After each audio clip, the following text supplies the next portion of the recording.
Welcome friends to my YouTube channel Gyanta sciences. My dear friends, मैं अनिल शर्मा अपनी पुरानी videos को कंटिन्यू करते हुए आज की नई वीडियो आपके सामने लेके आया हूं, that is transport of gases. अपनी पिछली वीडियोस में जो मेरी लास्ट वीडियो थी उसमें मैंने उसमें एक्सचेंज ऑफ गैसेस पढ़ाया था। दो ही गैसेस जो होती हैं मेन होती हैं हमारी बॉडी के अंदर, जिनको हम डिस्कस करते हैं। आज उन्हीं दो गैसेस का ट्रांसपोर्ट कैसे होता है हमारी बॉडी के अंदर, उसको डिस्कस करना है।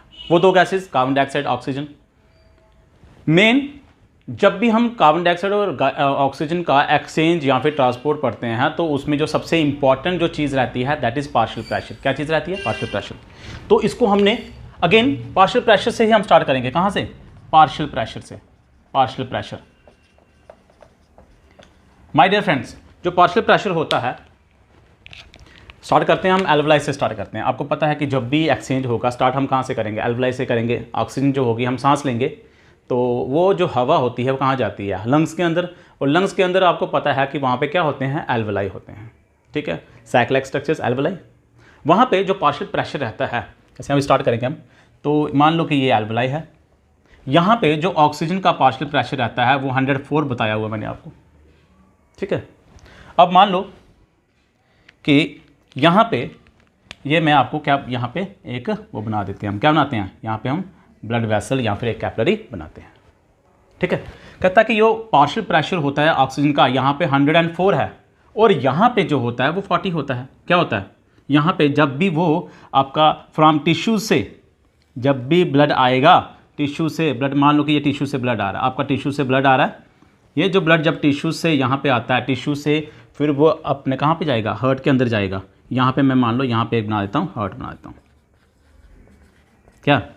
टिश्यू से आपका ब्लड जो होगा वो हार्ट में, एंड देन हार्ट जो होता है वो उसको पंप करता है टुवर्ड्स लंग्स। किस चीज़ के लिए? मैंने आपको बताया था लास्ट वीडियोस में, ऑक्सीजनेशन के लिए। ऑक्सीजनेशन के लिए ब्लड यहाँ पे लंग्स के पास आया।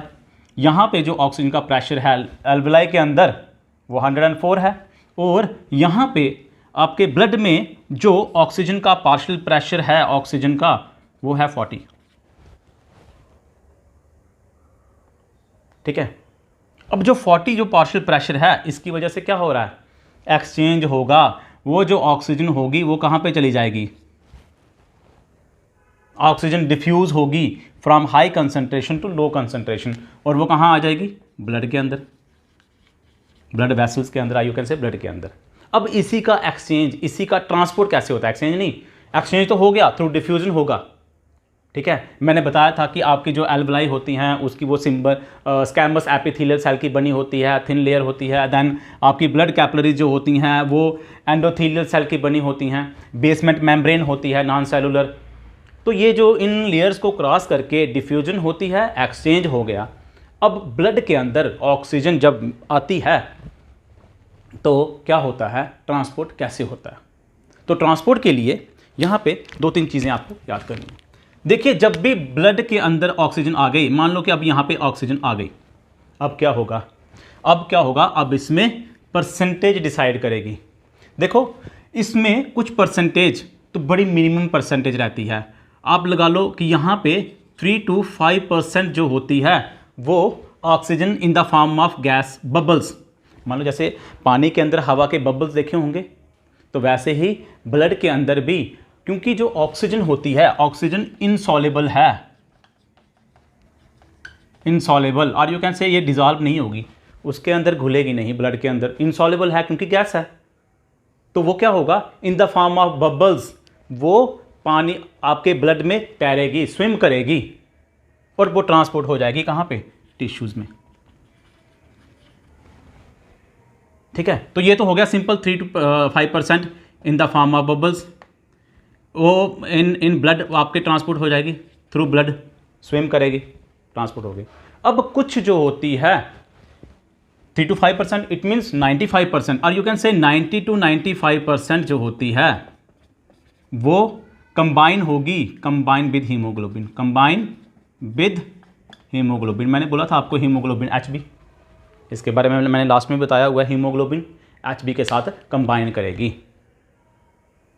कैसे कंबाइन करेगी? कहाँ पे कंबाइन करेगी? क्या चीज़ होगी? तो क्या होता है, हमारी जो ब्लड कैपिलरी होती है, तो मैं यहाँ पे जैसे इसी को है तो इसी को मैं थोड़ा सा यहाँ पे वो करता हूँ, ये हमारी ब्लड कैपिलरी है मान लो, तो मैंने यहाँ पे ये ब्लड कैपिलरी आ गई, ठीक है। ये एल्वलाई से ब्लड को लेके आई है, ठीक। अब क्या होता है, यहाँ पे जो ब्लड कैपिलरी होती है इसके अंदर आपके आरबीसीज होते हैं। तो यहाँ पे थोड़ा सा ब्लड के बारे में बताएंगे हम। ब्लड के अंदर दो चीज़ें होती हैं। एक तो ब्लड के अंदर आपका क्या क्या आता है, एक तो ब्लड के अंदर आपका आता है प्लाज्मा। वो जो फ्लूइड होता है, वो जो फ्लूइड है जो आपका ये 3 से ये प्लाज्मा के अंदर, इसके अंदर वो जो बबल्स फ्लो करेंगे वो इस प्लाज्मा के अंदर फ्लो करेंगे। और ब्लड के अंदर कुछ सेल्स रहते हैं। अब सेल्स जो होते हैं वो डिफरेंट टाइप्स के होते हैं। उनमें जो मेन होता है, जैसे मान लो एक हो गया आरबीसीज, डब्ल्यूबीसीज और ब्लड प्लेटलेट्स। क्या होते हैं? ब्लड प्लेटलेट्स, ठीक है। ये 3 है। हमने इसमें पढ़ना है आरबीसीज। कहता है ये जो सेल्स होते हैं आरबीसीज, इन आरबीसीज में क्या होता है, तो इनको हम थोड़ा सा समझ लेते हैं। आरबीसीज के अंदर आरबीसी रेड ब्लड कॉर्पस्कल्स होते हैं। इन आरबीसी, जैसे मैंने यहाँ पे बना दिया, आरबीसी बना दिया, ये क्या है, आरबीसी बना दिया मैंने एक। कहता है ये आरबीसी जो होते हैं इनके अंदर हीमोग्लोबिन मॉलिक्यूल्स होते हैं, ठीक है। क्या होता है इनके अंदर? इनके अंदर हीमोग्लोबिन होता है, हीमोग्लोबिन। हीमोग्लोबिन, क्योंकि आपको ये पूरा समझना पड़ेगा कैसे ट्रांसपोर्ट, तो उसमें ये आपको ये चीज़ पढ़नी पड़ेगी। समझने के लिए बहुत इंपॉर्टेंट है, हीमोग्लोबिन बहुत इंपॉर्टेंट चीज़ है। तो कहता है हीमोग्लोबिन जो होता है एक तो हीम पार्टिकल का बना होता है और एक ग्लोबिन। हीम पार्टिकल और ग्लोबिन ये प्रोटीन है। ये क्या है? प्रोटीन है। और ये एक मॉलिक्यूल है, कम्प्लेक्स मॉलिक्यूल है। किसका बना हुआ है? ये हीम। ये जो हीम होता है ये बना हुआ है, मान लो ये 4 कंपोनेंट्स हैं हीम के, वो जुड़े हुए हैं। तो मान लो जैसे ये मैं बना देता हूँ 1 2 3 और ये 4, ठीक है। कहता है हीम, तो ये इसके हर एक के अंदर फेरस स्टेट में, Fe2 पॉजिटिव स्टेट में, Fe2 positive, Fe2 positive, Fe2 positive 4 molecule का बना होता है। और इसके अंदर हर एक के अंदर आयरन, फेरस स्टेट में आयरन प्रेजेंट होता है, तभी हम इसको हीम बोलते हैं, ठीक है। और तभी आपने सुना होगा जब भी किसी को एनीमिक प्रॉब्लम होती है, ब्लड की कमी होती है, तो हम उसको क्या बोलते हैं? हम उसको बोलते हैं आयरन के कैप्सूल्स ले लो भाई, आयरन ले लो। किसी भी तरीके से आप आयरन की कंजप्शन करो तो उससे क्या होगा, आपका ये हीमोग्लोबिन बनेगा। अच्छे से हीमोग्लोबिन बनेगा तो ब्लड को कैरी करने की, ऑक्सीजन को कैरी करने की क्षमता बढ़ती है, ठीक है। तो कहता है हीमोग्लोबिन जो होता है वो फेरस स्टेट में आयरन और साथ में ग्लोबिन लगा होता है। प्रोटीन जो है ये वाली, ये ग्लोबिन, तो ये ग्लोबिन लगी होती है, चेन्स लगी होती हैं भाई। तो यहां पे बना देते हैं ऐसे, ये चेन्स लगी होती हैं, ठीक है। अब कहता है कि ये जो फेरस होता है ये ग्लोबिन है, तो ये चेन्स हैं। एक्टिव पोर्शन जो इसमें होता है, ये जो आपका ग्लोबिन है, ये आपका हीम जो है, ये एक्टिव होता है। ये एक्टिव पार्टिकल यही है, ये एक्टिव पार्टिकल है। जो आपका ये ग्लोबिन है ये कैरियर है, कैरियर ऑफ हीम। भाई ये बहुत ध्यान में रखने वाली चीज़ है। आपका जो प्रोटीन पार्ट है, ग्लोबिन जो है, जो ये आपकी चेन्स लगी हुई हैं, टेल लगी हुई हैं, ये कैरियर ऑफ हीम है, कैरियर ऑफ ऑक्सीजन नहीं है। ऑक्सीजन जो होगी वो इन हीम पार्टिकल्स के साथ जुड़ेगी। ऑक्सीजन कहाँ जुड़ेगी? ऑक्सीजन जब भी होगी, अगर यहाँ पे 4 हीम है तो इट मीन्स जो ऑक्सीजन होगी वो ऑक्सीजन इनके साथ जुड़ेगी, ऑक्सीजन इसके साथ जुड़ेगी। बात समझ आ रही है? ऑक्सीजन इसके साथ जुड़ेगी, ग्लोबिन के साथ नहीं। Globin is a carrier of haem and haem is a carrier of oxygen. तो 4 मॉलिक्यूल्स ऑफ ऑक्सीजन कैरी करेगा एक हीमोग्लोबिन जब वो फुली सैचुरेटेड होगा। और कहाँ पे वो होगा फुली सैचुरेटेड? क्योंकि जो ऑक्सीजन की कंसंट्रेशन है, पार्शियल प्रेशर है, वो आपके एल्वलाई में सबसे ज़्यादा होता है। इट मीन्स ब्लड के अंदर इसी जगह पे लंग्स के पास ही जो आपकी कैपिलरीज होंगी वो सैचुरेटेड होंगी। यहीं पे आपका जो हीमोग्लोबिन होगा वो ऑक्सीजन के साथ जुड़ेगा और बनाएगा ऑक्सी हीमोग्लोबिन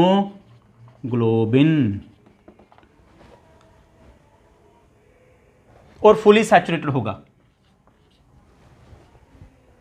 4 मॉलिक्यूल्स होंगे उसके साथ लगे हुए ऑक्सीजन के। Here it is fully saturated, यहां पे हम लिखेंगे ये फुली सैचुरेटेड है, फुली सैचुरेटेड।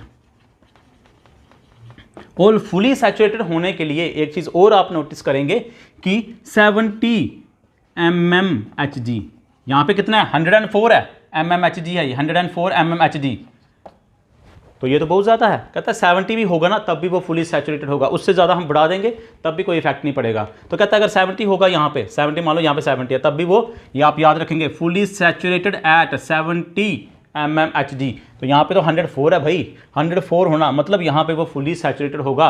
और जब भी हीमोग्लोबिन ऑक्सीजन के साथ जुड़ेगा उसको हम क्या बोलेंगे, ऑक्सी हीमोग्लोबिन। ये जो ब्लड है ये भाई आप पूरा इसको थोड़ा सा नोटिस कर लें, नोट कर लें इसको, आप स्क्रीनशॉट भी ले सकते हैं इसका, ठीक है। तो कितना परसेंट है, 3% जो होगा, 3 to 5% वो प्लाज्मा में फ्लो करेगा, उस फ्लूइड में फ्लो करेगा। बाकी जो होगा, अब देखिए भाई, जैसे ही यहाँ पे ऑक्सीजन डिफ्यूज हो गई ब्लड कैपिलरीज में, यहाँ पे एक कश्ती बैठी हुई है, क्या है ये, आरबीसी है। आरबीसी एक शिप है भाई, किस चीज़ के लिए, वो जब भी ऑक्सीजन वहाँ से डिफ्यूज होती है तो अब उसको तो भाई मान लो कि इस ऑक्सीजन को तैरना नहीं आता है, थोड़ी सी जिनको तैरना आता था वो चले गए, तैरते हुए स्विम करते हुए चले गए। अब 97-95% जो है उसको स्विम करना नहीं आता है, तो वो क्या करेगा, उसके लिए कश्ती बना के रखी हुई है। तो वो कश्ती जो होगी वो यहाँ पे, जैसे ही वो यहाँ पे पहुँचा तो कश्ती ने उसको, कश्ती तो मिल गई। अब कश्ती में चढ़ना है तो चढ़ाएगा कौन, तो चढ़ाएगा कौन, चढ़ाएगा ये हीमोग्लोबिन। ये हीमोग्लोबिन यहाँ पे एक एक आरबीसी के अंदर, एक एक आरबीसी के अंदर 280 मिलियन हीमोग्लोबिन होते हैं भाई, 280 मिलियन हीमोग्लोबिन पार्टिकल्स होते हैं एक एक आरबीसी के अंदर। आप इसी को सोच सकते हैं कि कितना होता है। तो ये हीमोग्लोबिन जो होता है ये क्या करता है, जैसे ही यहाँ पे वो शिप के पास ऑक्सीजन आ गई, ऑक्सीजन को अब चढ़ना है क्योंकि उसको स्विमिंग नहीं आती है तो शिप पे चढ़ेगी। जैसे ही पहुंची तो यहाँ पे जो आरबीसी हीमोग्लोबिन होता है वो उस ऑक्सीजन को क्या करते हैं, पकड़ते हैं और उसके साथ कंबाइन, वो ऑक्सीजन जो होती है वो हीमोग्लोबिन के साथ कंबाइन हो जाती है। जैसे ही वो कंबाइन हो गई तो ये क्या बन गया, ये बन गया सैचुरेटेड। और मैंने बता दिया यहाँ पे हर एक हीमोग्लोबिन जो होता है वो 4 मॉलिक्यूल्स ऑफ ऑक्सीजन के साथ जुड़ेगा। 1 hemoglobin combines with 4 molecules of oxygen, तब जाके वो सैचुरेटेड होगा। और यहाँ पे ये सैचुरेशन होती है। अब ये जो ब्लड होता है ये कहाँ पे चला जाएगा, ये चला जाएगा आपका टिश्यूज़ में, यहाँ पे आ जाएगा भाई ब्लड, यहाँ पे आ जाएगा टिश्यूज़ के अंदर। कहाँ पे आ जाएगा, ब्लड जाएगा टिश्यू, क्यों, टिश्यूज़ के पास। तो टिश्यूज़ में आपको मालूम है कि टिश्यूज़ के अंदर, यहाँ पे हम थोड़ा सा इसको साफ करेंगे, तो यहीं पे हम टिश्यूज़ का थोड़ा सा कर लेते हैं, डिस्कस करेंगे इसको हम। टिश्यूज़ में, कि टिश्यूज़ में जैसे ही वो ब्लड आता है, मान लो ये कैपिलरीज आ रही हैं, ये कैपिलरीज आ रही हैं, ठीक है। अब जैसे ये कैपिलरीज आ रही हैं, यही ब्लड जो हो रहा है यहाँ पे आ रहा है, तो यहाँ पे क्या है, यहाँ पे टिश्यूज़ में, यहाँ पे अगर यहाँ पे मान लो कि ये टिश्यूज़ हैं, टिश्यूज़ में क्या होता है कि मेटाबॉलिज्म हो रहा है। टिश्यूज़ में क्या हो रहा है, टिश्यूज़ के अंदर मेटाबॉलिज्म हो रहा है। क्या हो रहा है, मेटाबॉलिज्म। ये मैं टिश्यूज़ बना देता हूँ भाई, यहाँ पे ये सेल्स टिश्यूज़ बना दिए मैंने, ठीक है। टिश्यूज़ में मेटाबॉलिज्म हो रहा है, और मेटाबॉलिज्म में क्या होता है आपको पता है, glucose plus oxygen give rise to carbon dioxide plus water. ये रिएक्शन हो रही है, कौन सी रिएक्शन हो रही है, रिएक्शन हो रही है ग्लूकोज की प्लस ऑक्सीजन। क्या मिलेगा हमें, हमें मिलेगा कार्बन डाइऑक्साइड और वाटर। मतलब कि यहाँ पे ऑक्सीजन की कंजप्शन हो रही है, ठीक है, और क्या हो रहा है, कार्बन डाइऑक्साइड मिल रही है, पानी तो मिल रहा है, चलो कोई चक्कर नहीं। अब जो ये कार्बन डाइऑक्साइड हमें मिल रही है, इट मीन्स यहाँ पे कार्बन डाइऑक्साइड की कंसंट्रेशन जो है वो टिश्यूज़ के अंदर, टिश्यूज़ में 45 है, यहाँ पे 45, यहाँ पे 45, और ब्लड के अंदर जो आपका आ रहा है, यहाँ से जो ब्लड आ रहा है आपके सेल से, एल्वलाई से, उस ब्लड में क्या होगा, उस ब्लड के अंदर कार्बन डाइऑक्साइड कंसंट्रेशन 40 mmHg है। यहाँ पे ज़्यादा है, यहाँ पे कम है, ठीक है। बट यहाँ पे जो ब्लड आ रहा है उसके अंदर ऑक्सीजन कितनी है, उसके अंदर भाई ऑक्सीजन तो ज़्यादा है, उसके अंदर ऑक्सीजन 95 mmHg है, पार्शियल प्रेशर आपका ऑक्सीजन। और टिश्यूज़ के अंदर क्योंकि कंजप्शन हो गई है, कम है, यहाँ पे 40 रह गई है भाई, यहाँ पे कम हो गई है। अब क्या होगा, अब यहाँ पे ये चीज़ आप बहुत नोटिस करना, आराम से इसको थोड़ा सा ध्यान से देखेंगे आप कि यहाँ से क्या होगा, यहाँ से ऑक्सीजन जो आई थी फुली सैचुरेटेड, जो हीमोग्लोबिन से मिलके यहाँ पे आई थी, अब वो यहाँ पे ऑक्सीजन को छोड़ेगी। वो जो हीमोग्लोबिन थे, 4 मॉलिक्यूल्स ऑफ ऑक्सीजन को जो लेके आ रहे थे, इन मॉलिक्यूल्स को लेके आ रहे थे, वो क्या करेंगे, यहाँ पे जब यहाँ पे पहुँच गया, आपका मान लो ये हीमोग्लोबिन यहाँ पे पहुँच गया, ब्लड यहाँ पे आ रहा था इधर से, तो यहाँ पे जब पहुँचेगा तो वो क्या करेगा, ऑक्सीजन जो होगी, ऑक्सीजन यहाँ से सेल्स के अंदर डिफ्यूज़ हो जाएगी। हीमोग्लोबिन माइनस ऑक्सीजन होगा यहाँ पे, हीमोग्लोबिन को ऑक्सीजन छोड़नी पड़ेगी और वो डिफ्यूज़ हो जाएगी सेल्स के अंदर, ठीक है। और जो सेल्स के अंदर या फिर टिश्यूज़ के अंदर जो कार्बन डाइऑक्साइड है वो यहाँ पे आएगी, कार्बन डाइऑक्साइड यहाँ पे आएगी। इसी में यहाँ पे अभी इतनी आसानी से जो हीमोग्लोबिन होता है वो ऑक्सीजन को छोड़ता नहीं है, और कार्बन डाइऑक्साइड हीमोग्लोबिन के साथ मिलने नहीं जाती है। इतना आसान नहीं है ये, इसका थोड़ा सा कॉम्प्लेक्स है, हम उसको अभी पढ़ते हैं, थोड़ा सा देखते हैं। माय डियर फ्रेंड्स, अभी हम बात कर रहे थे कि जो आपका ऑक्सीजन होता है, ऑक्सी हीमोग्लोबिन, जो कि एल्वलाई लेवल के ऊपर, यहाँ पे इस लेवल के ऊपर वो जो फुली सैचुरेटेड हो गया है, फुली सैचुरेटेड मतलब एक हीमोग्लोबिन, 1 हीमोग्लोबिन जो होता है 4 ऑक्सीजन को कैरी कर लेता है, ठीक है। एक हीमोग्लोबिन 4 ऑक्सीजन को कैरी करके वो क्या हो जाएगा, सैचुरेटेड हो जाएगा, मतलब पूरा फिल हो जाएगा। और किस लेवल पे होता है, मैंने आपको बताया था कि अगर 70 mmHg भी होगा ऑक्सीजन का पार्शियल प्रेशर, तब भी वो इसी पे सैचुरेटेड हो जाएगा, इससे आगे उसको इतना ज़्यादा इफेक्ट नहीं पड़ता है, तो वो सैचुरेटेड हो गया है, हम उसको ऑक्सी हीमोग्लोबिन बोलते हैं। वो जो हीमोग्लोबिन होता है ऑक्सीजन को कैरी करके, आपका वो जो ब्लड होता है, यहाँ पे जो ब्लड कैपिलरी मैंने बताई, ये जो ब्लड कैपिलरी है, ये ब्लड कहाँ पे लेके जा रही है, ये ब्लड लेके जा रही है आपके कौन से पोर्शन में, लेफ्ट ऑरिकल में। लेफ्ट ऑरिकल से कहाँ जाएगा ब्लड, हार्ट के लेफ्ट ऑरिकल में, और लेफ्ट ऑरिकल से वो ब्लड चला जाएगा वेंट्रिकल के अंदर, और वेंट्रिकल से वो ब्लड जो होगा ऑक्सीजनेटेड ब्लड लीव करेगा और बॉडी की तरफ, हमारे टिश्यूज़ की तरफ, हमारे सेल्स की तरफ चलना शुरू हो जाएगा, फ्लो करेगा।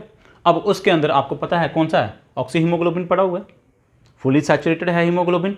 अब वो जाएगा, ये मैंने आरबीसी बनाया है आपको दिखाने के लिए थोड़ा सा, क्योंकि इसमें बहुत ज़्यादा रिएक्शंस होती हैं, मैंने आपको पहले ही बोल दिया। वो जो ऑक्सीजन, हीमोग्लोबिन अपनी ऑक्सीजन को छोड़ेगा, वो इतना आसान नहीं छोड़ता है, क्योंकि उसकी एफिनिटी जो है वो बहुत ज़्यादा होती है, क्योंकि हीमोग्लोबिन की, अभी जो हीमोग्लोबिन है वो ज़्यादा एफिनिटी है उसकी ऑक्सीजन को पकड़ के रखने की, उसकी फ्रेंडशिप जो है उसके साथ बहुत ज़्यादा है, वो इतनी आसानी से उसको नहीं छोड़ेगा। तो क्या होगा, जैसे ही वो टिश्यूज़ के पास पहुंचता है, मैंने यहाँ पे चीज़ें बोली आपको एक दो, कि यहाँ पे जो पार्शियल प्रेशर होता है टिश्यूज़ के अंदर, partial pressure of carbon dioxide, क्योंकि मैंने आपको बोला मेटाबॉलिज्म हो चुका है, यहाँ पे जो कार्बन डाइऑक्साइड का पार्शियल प्रेशर होगा वो कितना होगा, 45 है। और इसके अंदर, ब्लड के अंदर, हम क्या बोलेंगे, हम ब्लड के अंदर कार्बन डाइऑक्साइड का जो पार्शियल प्रेशर है वो कितना है, अभी 40 है। ऑक्सीजन का पार्शियल प्रेशर कितना है, वो है 95। मगर वही पार्शियल प्रेशर जो आपका यहाँ पे ऑक्सीजन का कितना होता है, 40 होता है, क्योंकि ऑक्सीजन की कंजप्शन हो गई है मेटाबॉलिज्म के अंदर, ठीक है। तो मेटाबॉलिज्म के अंदर 40 हो गया, यहाँ पे 95। मैंने बताया हुआ आपको कि यार जो आपका ये 55 का डिफरेंस होता है, एक तो ये हेल्प करेगा किस चीज़ में, ये हेल्प करेगा कि आपका डिफ्यूज़न होगा। यहाँ पे मैं थोड़ा सा इसको और थोड़ा सा बड़ा कर देता हूँ ताकि आपको थोड़ा अच्छे से समझ आ जाए। तो ये आपका अभी ब्लड ही है, ये हम ब्लड की बात कर रहे हैं, ब्लड के अंदर। तो वो जो 95 और 40 यहाँ पे जो डिफरेंस आ रहा है 55 का, वो डिफ्यूजन में हेल्प करेगा from high concentration to low concentration. तो हीमोग्लोबिन क्या करेगा, हीमोग्लोबिन को यहाँ पे हीमोग्लोबिन को छोड़ना पड़ेगा, हीमोग्लोबिन को ऑक्सीजन को छोड़ना पड़ेगा। तो वो डिफ्यूज होगी, वो पहले ब्लड के अंदर एंड देन टिश्यूज़ के अंदर वो क्या होगा, ऑक्सीजन फ्लो करेगी, बट इतनी आसानी से नहीं। उसके लिए पहले हमें कार्बन डाइऑक्साइड की जो डिफ्यूजन है, कार्बन डाइऑक्साइड कैसे ब्लड में एंटर करती है, कैसे वो हीमोग्लोबिन के साथ अटैच करती है, उस चीज़ को समझना पड़ेगा।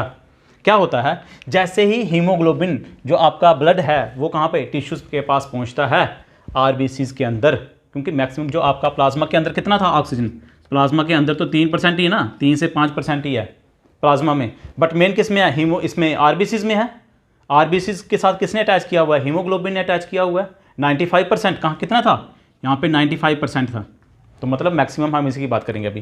तो कहता है जैसे यहाँ पे पहुँचे टिश्यूज़ के पास इसका पार्शियल प्रेशर गिर गया। एक तो ये एक फैक्टर आ गया पार्शियल प्रेशर, फर्स्ट फैक्टर कौन सा आया, पार्शियल प्रेशर।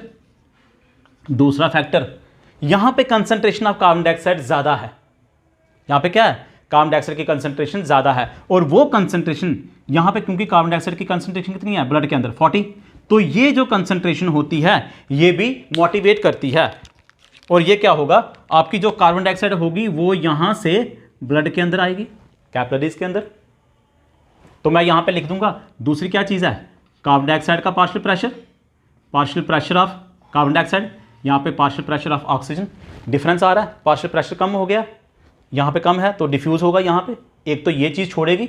दूसरा partial pressure of carbon dioxide जो है टिश्यूज़ में ज़्यादा है, वो डिफ्यूज होगा ब्लड के अंदर, तो ये क्या होगा, मैंने आपको यहाँ पे बताया था पार्शियल प्रेशर ऑफ जो कार्बन डाइऑक्साइड होता है, आपकी जो कार्बन डाइऑक्साइड होती है, हीमोग्लोबिन की एफिनिटी कार्बन डाइऑक्साइड के साथ ज़्यादा होती है।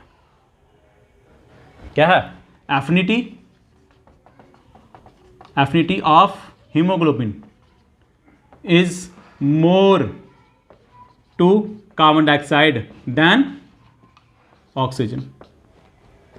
और जैसे ही ब्लड के अंदर कार्बन डाइऑक्साइड यहाँ पे पहुँची तो क्या हुआ भाई, इसकी अटैचमेंट इसके साथ कम है, इसके साथ ज़्यादा, तो ऑब्वियस सी बात है वो क्या करेगा, वो ये इसकी साइड देखना शुरू हो जाएगा, वही आ गया मेरा दोस्त, सगा वाला दोस्त आ गया, मेरा बेस्ट फ्रेंड आ गया। ये तो फ्रेंड है क्योंकि यहाँ पे पहले इसको यही दिख रहा था, ज़्यादा कौन दिख रहा था, यहाँ के ऊपर एल्वलाई के पास इसको सिर्फ ऑक्सीजन दिख रही थी, तो ये चला गया भाई, ऑक्सीजन ही है, क्या करना, और कोई तो है नहीं, तो यही चला गया उसके पास। मगर जब इसको अपना बेस्ट फ्रेंड दिखने लगा यहाँ पे टिश्यूज़ के पास, तो इसकी जो एफिनिटी थी, इसकी जो नज़रें थी कार्बन डाइऑक्साइड की तरफ मुड़ गई, और इसने क्या किया, यहाँ पे छोड़ने के लिए मजबूर हो गया।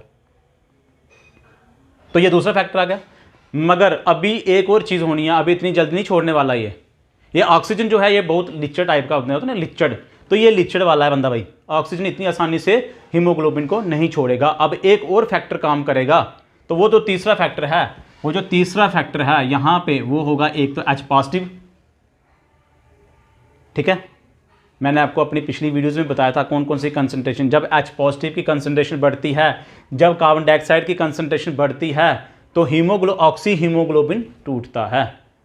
तो यहाँ पे वही H पॉजिटिव अभी बनेगा, H पॉजिटिव की आयंस की कंसंट्रेशन बढ़ेगी। कहाँ से बनेगी, अभी हम उसी के बारे में डिस्कस करेंगे। कहता है जैसे ही, अभी हम इसके बारे में बात करते हैं H पॉजिटिव कैसे बनता है।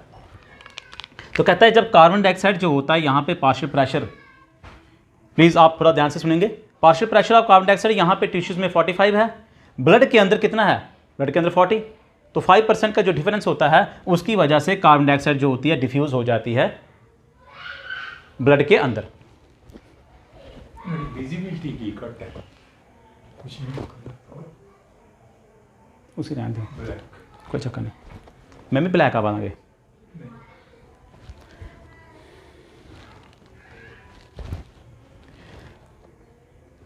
जो जैसे ही यहाँ पे partial pressure of carbon dioxide जो होता है ये डिफरेंस आता है, तो ब्लड जो आपका कार्बन डाइऑक्साइड है ब्लड के अंदर चली जाएगी।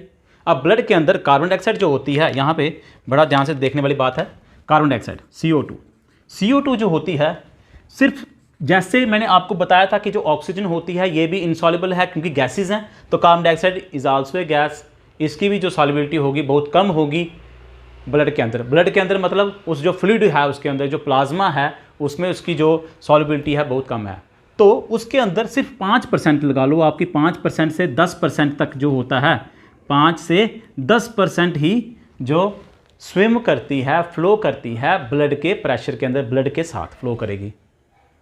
बाकी क्या करेगी? बाकी एंटर करती है, जैसे हीमोग्लोबिन एंटर करती थी, ऑक्सीजन जो होती है आरबीसीज के उस जो कश्ती है आरबीसीज वाली, उसके अंदर एंटर करती थी, वैसे ही ये भी एंटर करता है। और कौन? हीमोग्लोबिन के साथ। अब हीमोग्लोबिन का स्ट्रक्चर थोड़ा सा यहाँ पे बनाएंगे। मैंने आपको बताया था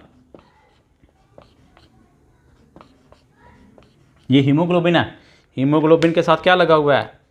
आयरन के Fe लगा हुआ था, Fe ferrous state, Fe2 positive, Fe यहाँ पे लिख दूंगा मैं, Fe2 पॉजिटिव, ये आयरन आ गया, ठीक है। और कहता है इसके साथ क्या लगी थी? ग्लोबिन चेन्स लगी थी, ये ग्लोबिन चेन्स है, ये हीमोग्लोबिन है। तो इसी के साथ जाके कार्बन डाइऑक्साइड, अब देखो कार्बन डाइऑक्साइड 5% इसके साथ, और बाकी की 95% जो होती है, 95% हीमोग्लोबिन के साथ जुड़ेगी, आपके आरबीसीज में एंटर करेगी। अभी जुड़ेगी कहाँ पे वो बताऊंगा मैं आपको। 95%, तो 3% यहाँ पे आ गई, कितनी आ गई यहाँ पे 3% प्लाज्मा के अंदर, और 95 यहाँ पे चली जाएगी, कितनी परसेंट? 95%, ठीक है। तो यहाँ पे बनाते हैं, आपके जो 95% है यहाँ पे इसके साथ CO2 किसके साथ अटैच हो गई? वो अटैच हो गई आपके आरबीसीज के साथ, ठीक है। अब कहता है ये जो चीज़ है ये इसको ऑक्सी हीमोग्लोबिन को तोड़ने में मदद करेगी, एक चीज़ होगी। अब कहता है ये जो 95% में सिर्फ 20% ही जो होती है, कितनी परसेंट? 20% वो जो होती है हीमोग्लोबिन के साथ जुड़ती है, कितनी? अभी इसी में बात करेंगे हम। 20% जो होती है वो हीमोग्लोबिन के साथ जुड़ती है। नोटिस करें, कार्बन डाइऑक्साइड 5% जो होती है वो प्लाज्मा में स्विम करती है, 95 एंटर करती है कहाँ पे? आरबीसीज के अंदर। उस आरबीसीज के अंदर भी सिर्फ 20% जो होती है हीमोग्लोबिन के साथ अटैच करती है, बाकी कहाँ गई? तो बाकी जो होती है, देखिए यहाँ पे एक रिएक्शन होती है, वो कौन सी रिएक्शन है? कार्बन डाइऑक्साइड जो होती है, कार्बन डाइऑक्साइड प्लस वाटर के साथ जुड़ेगी और बनाएगी H2CO3। क्या बनाएगी? H2CO3। अब थोड़ा सा इसको बड़ा कर लेते हैं।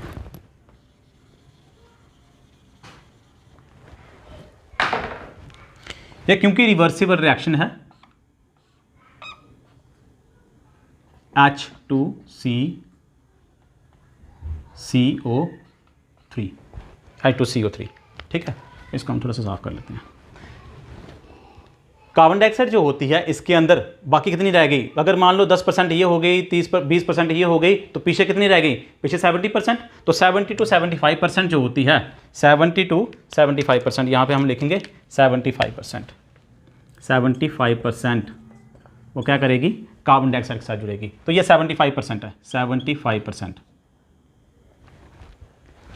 कार्बन डाइऑक्साइड वाटर के साथ जुड़ेगी और बनाएगी कार्बोनिक एसिड। क्या बनाएगी? Carbonic acid. और किसके साथ? ये इंजाइम जो होगा यहाँ पे CA इंजाइम होगा, कार्बोनिक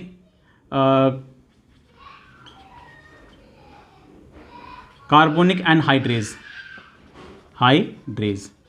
ये एक इंजाइम है CA, कार्बोनिक एनहाइड्रेज। ये जो होगा ये बनाएगा आपके कार्बोनिक एसिड बनाएगा, क्या बनाएगा? कार्बोनिक एसिड, ठीक है। ये रिएक्शन जो है रिवर्सिबल रिएक्शन है कि अगर इसकी कंसंट्रेशन, रिवर्सिबल रिएक्शन आपको पता होगा, रिवर्सिबल रिएक्शन ऐसी होती है कि अगर इसकी कंसंट्रेशन ज़्यादा हो गई तो ये टूट जाएगा इसमें, और अगर ये इसकी कंसंट्रेशन कम हो गई तो ये दोबारा जुड़ के ये बना देंगे। मतलब कि जिसकी कंसंट्रेशन कम हो जाएगी उस तरफ आपकी रिएक्शन चलना, ये कम हो गया तो रिएक्शन इस तरफ जाएगी, ये कम हो गए तो रिएक्शन इस तरफ चलना शुरू हो जाएगी। कहता है कि यही कार्बोनिक एसिड जो होता है अगेन टूटता है। अगेन क्या करेगा? अगेन टूटेगा इन्हीं के अंदर। अगेन ये रिवर्सिबल रिएक्शन है, तो यहाँ पे हम इसको थोड़ा सा साफ कर देंगे। कहता है कि ये रिवर्सिबल रिएक्शन है और ये जो कार्बोनिक एसिड है ये टूटता है और बनाता क्या है? ये बनाएगा हमारे HCO3 नेगेटिव बाइकार्बोनेट आयंस, और साथ में बनाएगा H पॉजिटिव। क्या बनाएगा, H पॉजिटिव। तो ये आपने थोड़ा सा नोट करना है, carbon dioxide plus water give rise to carbonic acid, और यही कार्बोनिक एसिड अगेन टूटता है किसकी मदद से, अगेन यहाँ पे भी Ca लगा हुआ है, यही कार्बोनिक एनहाइड्रेज, यही एंजाइम लगा हुआ है, और ये अगेन रिवर्सिबल रिएक्शन है कि अगर इसकी कंसंट्रेशन ज़्यादा हो गई तो ये वापस हाइड्रोजन के साथ जुड़ेगा और ये बना देगा, और अगर इसकी कंसंट्रेशन कम हो गई तो ये टूटेगा और ये बना देगा। ठीक है, तो कहता है यही ये बना गया, अब क्या बन गए, ये बाइकार्बोनेट्स बन गए, बाइकार्बोनेट्स। माय डियर फ्रेंड्स, थोड़ा सा कम्प्लेक्स तो है, बट ये हर एक चीज़ एक दूसरे के साथ जुड़ी हुई है। तो कहता है जैसे ही ये बाइकार्बोनेट आयंस बनते हैं तो यहाँ पे एक बड़ा ही मज़ेदार एक ट्विस्ट आता है इसके अंदर, तो इसको मैं थोड़ा सा साफ करूँगा इस ट्विस्ट को समझने के लिए। बड़ा ही प्यारा ट्विस्ट है एक।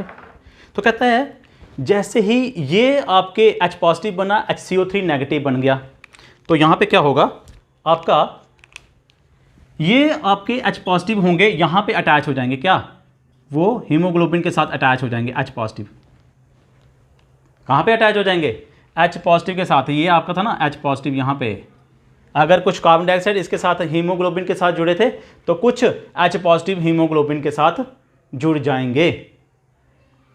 ठीक है, ये हो गया। और उसके बाद आपका HCO3 नेगेटिव, भाई इनकी क्या हो रही है, अगर ये बन गए, ज़्यादा बन गए, तो यहाँ पे रिवर्सिबल रिएक्शन है।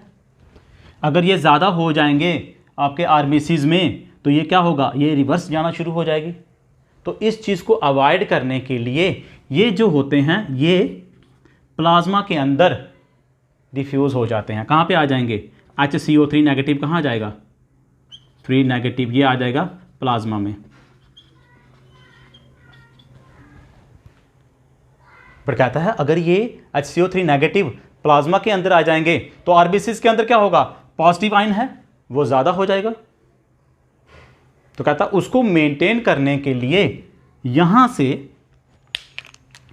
अब यहां से देखते हैं, कहता है यहां से प्लाज्मा से Cl नेगेटिव जो आयंस होते हैं, Cl नेगेटिव यहाँ पे भी थे, Cl नेगेटिव आयंस वो अंदर को डिफ्यूज़ हो जाते हैं। बात समझ आ रही है, क्या हुआ, कार्बन डाइऑक्साइड पानी के साथ जुड़ा 70% या 75% लगा लो आप कि 75% कार्बन डाइऑक्साइड वाटर के साथ जुड़ेगी, बनाएगी कार्बोनिक एसिड, वही कार्बोनिक एसिड अगेन टूटेगी तो बनाएगी बाइकार्बोनेट आयंस और plus positive ions, H positive बनाएगी। H पॉजिटिव जो होंगे वो जुड़ जाएंगे किसके साथ, हीमोग्लोबिन के साथ, मगर आरबीसीज में पॉजिटिव साइन तो रहेगा। कहता है कि अगर ये ज़्यादा हो गया तो ये वापस हो जाएगी, रिवर्स रिएक्शन हो जाएगी भाई, क्योंकि रिवर्सिबल रिएक्शन है ये। अगर ये आयंस जो ज़्यादा हो जाएंगे तो क्या होगा, रिएक्शन वापस चलना शुरू हो जाएगी। तो कहता है उसको अवॉइड करने के लिए ये जो HCO3 नेगेटिव आयंस होते हैं ये क्या करते हैं, प्लाज्मा में डिफ्यूज़ हो जाते हैं, बाहर निकल आते हैं। और कहता है अगर ये बाहर निकल आएंगे तो क्या होगा, H पॉजिटिव आयन ज़्यादा हो जाएगा आरबीसी में। कहता है उसको मेंटेन करने के लिए यहाँ से प्लाज्मा से क्लोरीन आयन जो होते हैं अंदर को शिफ्ट हो जाते हैं, हम इसको बोलते हैं क्लोराइड शिफ्ट, क्लोराइड शिफ्ट, या फिर हम इसको बोलेंगे हमबर्गर फिनोमिना। बहुत ही इंपॉर्टेंट है ये क्लोराइड शिफ्ट या फिर हमबर्गर फिनोमिना। अब कहता है ये बात तो हो गई कहां पे, टिश्यूज के अंदर। ब्लड यही वाला कहां पे जाएगा, अगेन उसको एल्वलाई के पास आना है। अब ये जो 3 चीज़ें थी और साथ में आपका ये आ गया, एक कंसंट्रेशन ये हो गई और ये हो गया, और पार्शियल प्रेशर क्योंकि यहाँ पे कम हो गया था तो हीमोग्लोबिन को यहाँ पे इस जगह पे ऑक्सीजन को छोड़ना ही पड़ना था। ठीक है, हीमोग्लोबिन को यहाँ पे ऑक्सीजन को छोड़ना पड़ना है, क्योंकि आपको मैंने बताया था लास्ट टाइम कि अगर H पॉजिटिव की आयन की कंसंट्रेशन बढ़ गई तो बढ़ रही है, यहाँ पे बन रहे हैं तो बढ़ रही है। कार्बन डाइऑक्साइड की कंसंट्रेशन यहाँ पे मैंने बता दिया, यहाँ पे 45 थी, यहाँ पे 40 थी ब्लड के अंदर, अब यहाँ पे वो जब डिफ्यूज़ होगा तो यहाँ पे 45 हो गई। ब्लड के अंदर भी कार्बन डाइऑक्साइड कंसंट्रेशन ज़्यादा हो रही है तो हो रही है भाई। पार्शियल प्रेशर ब्लड के अंदर ऑक्सीजन का कम हो रहा है क्योंकि वो डिफ्यूज़ होगी उधर, तो यहाँ पे कम हो रहा है। जैसे कम हो रहा है तो क्या होगा, इन सभी चीज़ों की वजह से हीमोग्लोबिन को ऑक्सीजन छोड़नी पड़ती है। माय डियर फ्रेंड्स, यहाँ पे एक बहुत ही इंपॉर्टेंट अगेन नोट करने वाली चीज़ है। मैंने आपको बताया था 1 हीमोग्लोबिन कंबाइंस विद कितने 4 ऑक्सीजन मॉलिक्यूल्स, बट वो छोड़ता कितने हैं। यहाँ पे टिश्यूज़ के पास आके वो जो एक हीमोग्लोबिन होता है वो रह जाता है Hb प्लस 3 ऑक्सीजन मॉलिक्यूल्स के साथ। मतलब कि वो माइनस कितना करता है, सिर्फ एक मॉलिक्यूल माइनस करता है, एक ही मॉलिक्यूल को छोड़ता है, और ये 3 अपने साथ फिर भी अटैच ही रखेगा, कभी भी इनको नहीं छोड़ेगा। मतलब कि डिसोसिएशन जो होगी इस लेवल पे भी आके सिर्फ एक ऑक्सीजन की होगी, और वो एक ऑक्सीजन डिफ्यूज करेगा कहाँ पे, टिश्यूज के अंदर। और हमेशा के लिए जब हम बोलेंगे, हम इसको बोल दिया, हमने इसको बोल दिया ये डीऑक्सीजनेटेड है भाई, ये क्या है, डीऑक्सीजनेटेड, ऑक्सीजनेटेड। अब यहाँ पे जो ब्लड होगा एक ऑक्सीजन को छोड़ने के बाद हम बोल देंगे डीऑक्सीजनेटेड। अब सैचुरेटेड नहीं है, अब जो हीमोग्लोबिन है यहाँ पे वो सैचुरेटेड नहीं है, अनसैचुरेटेड है। और हीमोग्लोबिन बाकी वालों को छोड़ेगा ही नहीं भाई, उनके साथ तो अटैच रहेगा ही रहेगा। और वो अब क्या क्या कैरी कर रहा है, एक तो इसके पास 3 ऑक्सीजन मॉलिक्यूल्स हैं, और कुछ हाइड्रोजन आयंस हैं, और कुछ कार्बन डाइऑक्साइड है।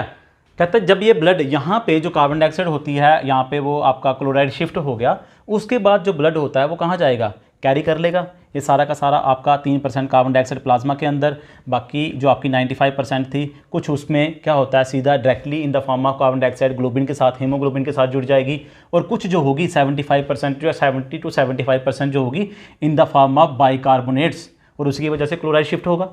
ठीक है, तो वो क्या हो गया, अब वो जो ब्लड होता है वो कहाँ जाएगा आपका, यू कैन से अब तो वो डीऑक्सीजनेटेड हो गया ब्लड, क्योंकि वहाँ पे ऑक्सीजन टूट गई हुई है, ऑक्सीजन हीमोग्लोबिन ने एक मॉलिक्यूल ऑक्सीजन का छोड़ दिया हुआ है, वो डिफ्यूज़ हो गया टिश्यूज़ के अंदर। अब यही जो ब्लड होगा ये कहाँ चला जाएगा, ये चला जाएगा आपका हार्ट के अंदर, और हार्ट के कौन से पोर्शन से, हार्ट के आपका जो आपका राइट वेंट्रिकल होता है वहाँ से वो ब्लड दोबारा जाएगा और चला जाएगा लंग्स के पास। लंग्स के अंदर जो यहाँ पे पूरा सिस्टम हुआ था, जो पूरा यहाँ पे प्रोसेस हुआ था, ऑक्सीजन टूटी थी, हीमोग्लोबिन ने ऑक्सीजन को छोड़ा था, कार्बन डाइऑक्साइड को पकड़ा था, ये सारा का सारा जो होता है अब यहाँ पे उसका वाइस वर्सा होगा, उसका थोड़ा सा उल्टा होगा। तो देखते हैं, कहता है हम यहाँ पे क्या करेंगे, हम यहाँ पे आपकी ये ब्लड कैपिलरीज जो है मैंने लेके चला गया, हार्ट से निकली और चला गया कहाँ पे, आपके यहाँ पे एल्वलाई के पास। तो एल्वलाई थोड़ा सा हम बड़ा कर लेते हैं एक, so that it should be visible. ठीक है, कहता है पहुँच गया, हम पहुँच गए एल्वलाई के पास। तो कहता है एल्वलाई में क्या है, एल्वलाई के अंदर सबसे पहले हम बनाएंगे एक आरबीसी बनाएंगे, एक बड़ा सा आरबीसी बना लेते हैं हम, क्योंकि ये आपका जो क्लोराइड शिफ्ट है उसको समझाने के लिए। ठीक है, चलो भाई। अब कहता है जैसे ही सबसे पहले यहाँ पे मैंने बोला आपका यहाँ पे क्या होता है, यहाँ पे वो जो हीमोग्लोबिन होता है, ये हीमोग्लोबिन बन गया, क्या बन गया भाई आपका, ये बन गया हीमोग्लोबिन। हीमोग्लोबिन नहीं आ, अभी ये हीम पोर्शन है, और इसके अभी ये आ गए ग्लोबिन टेल्स आ गई भाई। इन ग्लोबिन टेल्स के बाद क्या लगा हुआ है, इन ग्लोबिन टेल्स के साथ मैंने आपको बताया था यहाँ पे कुछ कार्बन डाइऑक्साइड लगी हुई है, मान लो यहाँ पे कुछ कार्बन डाइऑक्साइड लगी हुई है, और कुछ क्या लगा हुआ है, H पॉजिटिव आयंस लगे हुए हैं, कुछ के साथ क्या लगा हुआ है, H पॉजिटिव आयंस लगे हैं, और साथ में लगा हुआ है इनके साथ आपका प्यारा ऑक्सीजन लगी हुई है भाई। ऑक्सीजन कितनी लगी हुई है, ऑक्सीजन के 3 मॉलिक्यूल्स हैं, एक हीमोग्लोबिन के साथ ऑक्सीजन के अभी 3 ही मॉलिक्यूल्स हैं, और एक जो है हीम वो अभी अकेला है। चलो छोड़ दो अब इसको। कहता है पहुंच गए हम, और यहाँ से ब्लड फ्लो हुआ और पहुंच गया एल्वलाई के पास, आपके लंग्स के पास ब्लड आ गया हुआ है। अब यहाँ पे क्या होगा, यहाँ पे अब उल्टा होना शुरू हो जाएगा। क्यों उल्टा होना शुरू हो जाएगा, क्योंकि सबसे पहले आपका जो पार्शियल प्रेशर है यहाँ पे, पार्शियल प्रेशर ऑफ ऑक्सीजन वो कितना है 104, पार्शियल प्रेशर ऑफ CO2 कितना है, CO2 कितना है भाई, पार्शियल प्रेशर ऑफ यहाँ पे कार्बन डाइऑक्साइड का है वो है 40। यहाँ पे partial pressure of carbon dioxide इस जगह पे इस ब्लड के अंदर पार्शियल प्रेशर जो आ रहा है कार्बन डाइऑक्साइड का पार्शियल प्रेशर है वो है 45। तो कंसंट्रेशन डिफरेंस आ रहा है, इसी कंसंट्रेशन डिफरेंस की वजह से कार्बन डाइऑक्साइड जो होगी वो यहाँ से यहाँ फ्लो करेगी। कहाँ से कहाँ जाएगी, फ्रॉम ब्लड टू एल्वलाई जाएगी, मगर छोड़ेगा तो हीमोग्लोबिन। अब कार्बन डाइऑक्साइड, जैसे यहाँ पे इस जगह पे हीमोग्लोबिन, ऑक्सीजन चिपकी हुई थी ना हीमोग्लोबिन के साथ, अब यहाँ पे कार्बन डाइऑक्साइड चिपकी हुई है, छोड़ेगी तो वो भी नहीं। इतना आसान तो नहीं है, मगर कुछ ना कुछ तो करना पड़ेगा ना ऑक्सीजन लेने के लिए। अब हार्ट ने भेजा हुआ है उसको, हार्ट ने भेजा हुआ ब्लड को, जा भाई ऑक्सीजन लेके आ, ऑक्सीजनेशन होके आ जा। अब वो कैसे होगी ऑक्सीजनेशन, तो उसके लिए प्रोसेस, उसके लिए देखो क्या हो रहा है। उसके लिए आपको मैंने बताया था पार्शियल प्रेशर ऑफ ऑक्सीजन बहुत ज़्यादा है। जब पार्शियल प्रेशर हो गया हुआ है, ऑक्सीजन का ज़्यादा हो गया है, कार्बन डाइऑक्साइड का यहाँ पे पार्शियल प्रेशर, यहाँ पे इस जगह के ऊपर पार्शियल प्रेशर कार्बन डाइऑक्साइड का कम है। कार्बन डाइऑक्साइड का पार्शियल प्रेशर क्या है, कम है। तो क्या होगा, यहाँ पे एक चीज़ फेवर कर रही है, हीमोग्लोबिन जो होगा, यहाँ पे हीमोग्लोबिन जो होगा वो कार्बन डाइऑक्साइड को छोड़ेगा और क्या ले लेगा, ऑक्सीजन को अटैच करेगा। अटैच तो तभी करेगा जब वो कार्बन डाइऑक्साइड को छोड़ेगा। तो इसी पार्शियल प्रेशर से, ऑक्सीजन का पार्शियल प्रेशर ज़्यादा होने की वजह से क्या होगा, हीमोग्लोबिन जो होगा वो कार्बन डाइऑक्साइड को छोड़ने लगेगा। कुछ तो छूट गए भाई, ये वाले जो होंगे ये तो चले गए। ये क्या हुआ, ये वाली जो कार्बन डाइऑक्साइड है ये तो भाई डायरेक्टली चली जाएगी, ये वाली तो है डायरेक्टली चली जाएगी, किसके अंदर, एल्वलाई के अंदर डायरेक्टली चली गई, डिफ्यूज हो गई। अब यहाँ पे तो मैंने आपको बताया था, एक और चीज़ बताई थी, वही जो आपका एक यहाँ पे हमने बनाई थी एक CO2 प्लस H2O, ये बनाया था ना, और ये हमने बनाया था, ये रिवर्सिबल रिएक्शन बनाई थी और बनाया था H2CO3, ठीक है ना। और हमने बनाया था यहाँ पे कि आपके इस ब्लड के अंदर, इस प्लाज्मा के अंदर क्या है, इस प्लाज्मा के अंदर आपके HCO3 नेगेटिव आयंस भी हैं। क्या है यहाँ पे, HCO3 नेगेटिव आयंस हैं, प्लस यहाँ पे क्या है, Cl नेगेटिव आयंस हैं। बनाए थे ना मैंने, ये चीज़ समझाई है मैंने। तो कहता है यही, अब क्या होगा, ये HCO3 नेगेटिव आयंस यहाँ पे जाना शुरू हो जाएंगे। इस जगह पे क्या हो रहा है, HCO3 नेगेटिव आयंस पहले RBCs के अंदर एंटर करेंगे और वो जो क्लोरीन होगी वो वापस आना शुरू हो जाएगी। क्लोरीन क्या होगी, क्लोरीन वापस आएगी और HCO3 negative bicarbonate ions again वो RBCs में एंटर करेंगे। हम इसी को बोलते हैं, इस चीज़ को क्या बोलेंगे, इस पूरे प्रोसेस को reverse chloride shift, reverse chloride shift.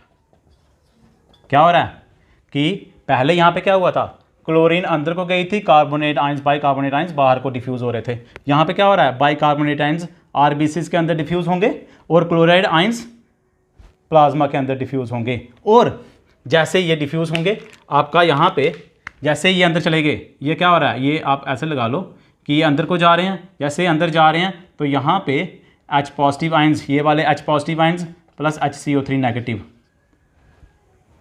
HCO3 negative बना देंगे। अगेन क्या बना देंगे, जैसे ये बन गए तो ये बन जाएंगे पहले HCO3 और ये टूट जाएगा और बन जाएगा कार्बन डाइऑक्साइड। बात समझ आ रही है मेरी, कि आपका जैसे ही ये बाइकार्बोनेट आयंस आपके RBCs में, इसको थोड़ा सा मैं अगेन थोड़ा सा साफ कर देता हूँ, आपको अच्छे से समझ आ जाएगा।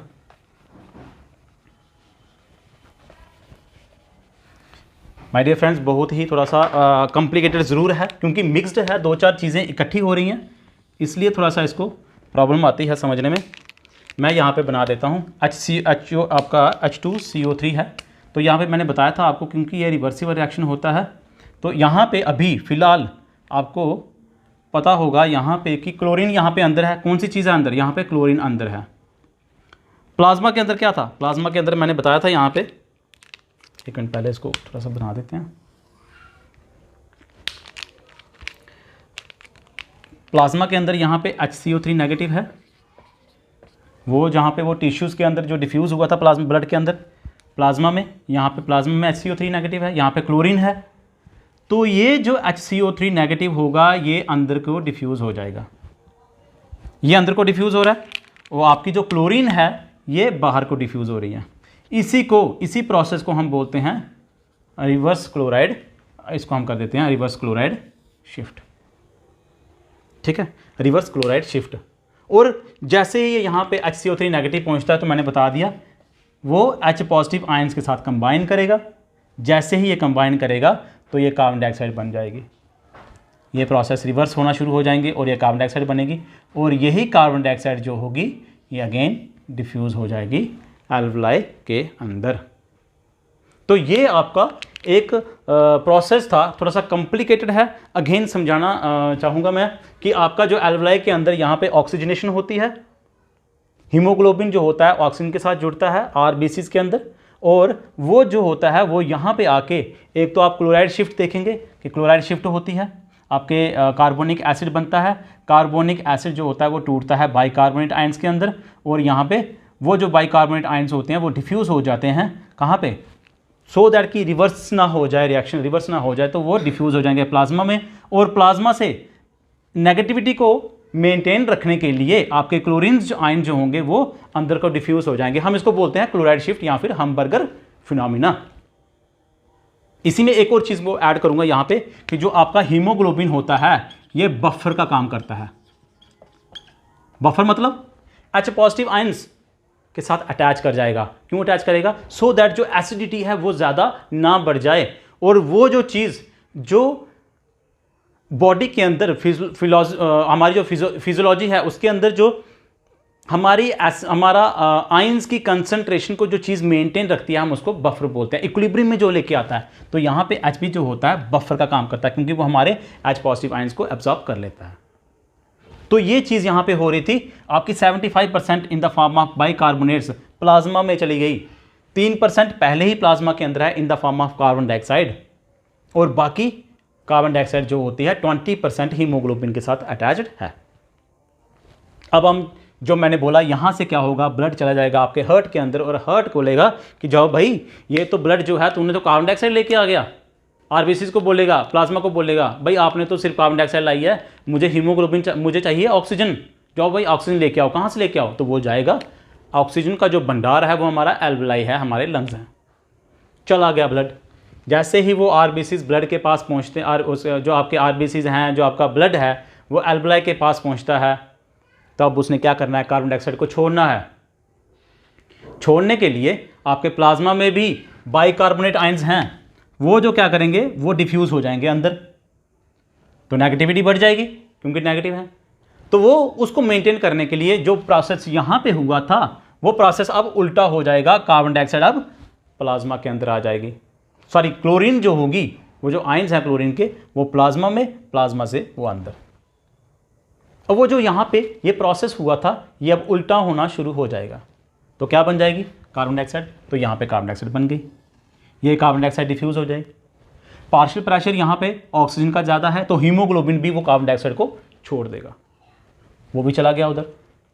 तो ऐसे आपका जो कार्बन डाइऑक्साइड होती है वो फ्रॉम टिश्यू से आपके एल्वलाई में चली जाती है, और ऑक्सीजन जो होती है फ्रॉम एल्वलाई टू आपके टिश्यूज़ में सर्कुलेट या फिर ट्रांसपोर्ट होती रहती है। So friends, this is all about transport of gases. Exchange हम पढ़ चुके थे पहले ही, ये ट्रांसपोर्ट ऑफ गैसेस यहाँ पे हम ख़त्म करते हैं। ये आपका कंप्लीट हो गया है आज का चैप्टर जो था हमारा ह्यूमन रेस्पिरेटरी सिस्टम। इस यहीं पे समाप्त करेंगे हम सारा टॉपिक, और मैं आशा करता हूँ कि आपको मेरी जो वीडियोज़ हैं जितनी भी हैं वो अच्छे से समझ आ रही होंगी, आप इनका आनंद ले रहे होंगे। मैं चाहूँगा कि आप जितने भी मेरे फ्रेंड्स हैं जो मेरे साथ जुड़े हुए हैं, मेरी वीडियोज़ को ज़्यादा से ज़्यादा शेयर करेंगे ताकि आपके फ्रेंड्स भी मेरे साथ, मेरे चैनल के साथ जुड़ सकें। My dear friends, so I request all of you to subscribe my channel, share my videos, like my videos and comment on my videos। Comment करिए, मुझे बताइए जो भी चीज़ आपको चाहिए होगी, वीडियो चाहिए होंगी, मैं उनके ऊपर वीडियो ज़रूर बनाऊंगा और कोशिश करूंगा जल्दी से जल्दी नई नई वीडियोस आपके सामने लेके आऊँ। That's all, thanks a lot, stay in contact with me, thanks and stay in contact with my channel Gyanta sciences. Thanks.